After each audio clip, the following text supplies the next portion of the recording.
Case கொடுத்துருங்க sir. அவர் video என்ன sir போட்டாரு? ஆமா, அதாவது ட்ரிகர் பண்றாரு. புருஷோத்தமன் பேரை மாத்திர எங்க அப்பாவோட பேரை. அதுல வந்து 2 லட்சம்னு சொல்றாரு. நாங்களே 1 லட்சம் தான் சொல்றோம். நீ எக்ஸ்ட்ரா 1 லட்சம் கொடுத்து அவ்வளவு பணம் கொளுத்து போயிருக்கு. திருட்டு வேலையில நிறைய பிசினஸ். தேங்க்ஸ்ன்னு சொல்லிருந்தேன் சவுக்குக்கும். அதை பண்ணிட்டு இதெல்லாம் வந்து கேஸ் கொடுத்தது ஆயிஷா சாதிக், அதாவது எங்களுடைய இணை தயாரிப்பாளரும் இருக்காங்க இல்லையா, அவங்க வந்து சாதிக் அவர்களுடைய மனைவி, டைரக்டர் அவர்களுடைய மனைவி. இவ்வளவு கஷ்டப்பட்டு ஃபேமிலி எஃபர்ட் போட்டு இவ்வளவு கஷ்டப்பட்டு 2 பொண்ணு அவர் வச்சிருக்காங்க. அவ்வளவு கஷ்டப்பட்டு படம் பண்ணிட்டு இன்னைக்கு எந்த நிலைமையில அந்த குடும்பம் இருக்குன்னு தெரியுமா சார்?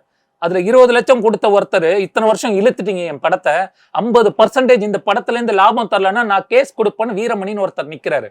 அதெல்லாம் அவங்க வீட்டுக்கு வந்து அவங்க மனைவி வரைக்கும் அவரை மிரட்டி பேசிட்டு இருக்காங்க. இவ்வளவு பிரச்சனைகளை ஃபேஸ் பண்ணிட்டு இருக்காங்க. இதை எவனும் பேச மாட்டீங்க சார். எவனோ பேசினது, ஏன் பர்சனல் விஷயத்தை பேசினது. ஓகே, பர்சனலுக்கே வருவோம். என்ன பேசினாரு? இவரே தான் என்ன தொழிலதிபர், இது வச்சிருக்காரு, மாளிகை கட்டியிருக்காரு, மாட மாளிகையில வாழ்றாரு, தங்கத்திலே மிதக்கிறாருன்னு பேசினேன். நீ ஏன் இடத்த கொடுத்து யார் வேணாலும் உதயநிதி கூட போட்டோ எடுக்கலாம், யார் வேணாலும் கிருத்திகா கூட எடுக்கலாம், அன்பில் மகேஷ் கூட யார் வேணாலும் எடுத்துக்கலாம், எங்கன்னா போயிட்டு இது ஃப்ராட் தனம்னு எதுக்கு சொல்றாரு? நான் இவங்க கூட போட்டோ எடுத்து நான் படம் பண்ணிட்டு இருக்கேனா? எப்ப எடுத்த போட்டோ, எந்த இயர்னு கூட அறிவில்லையாடா?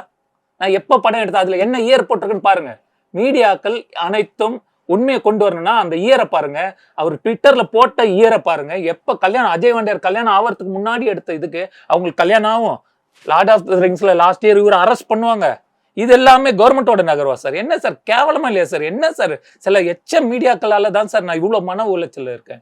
இவ்வளவு கடுப்பாது. இவ்வளவு நல்ல நல்ல மீடியாக்கள் இப்படி கூப்பிட்டு சப்போர்ட் பண்றீங்க. இவ்வளவு மீடியாக்கள் 99% மீடியாக்கள் நல்லா இருந்து இந்த 1% இந்த மாதிரி நபர்கள் அவனுக்கு கூட்டா இருந்து, கூட்டு களவாணியா இருந்து, கூட்டு சதி, கூட்டு களவாணி, கூட்டு கொள்ளை, அத்தனை பேர் மேலேயும் கேஸ் கொடுத்துருக்கேன். அந்த திருட அங்க இருக்கானா, போலீஸ் அவன் அரெஸ்ட் பண்ணாம என்ன சார் பண்றாங்க?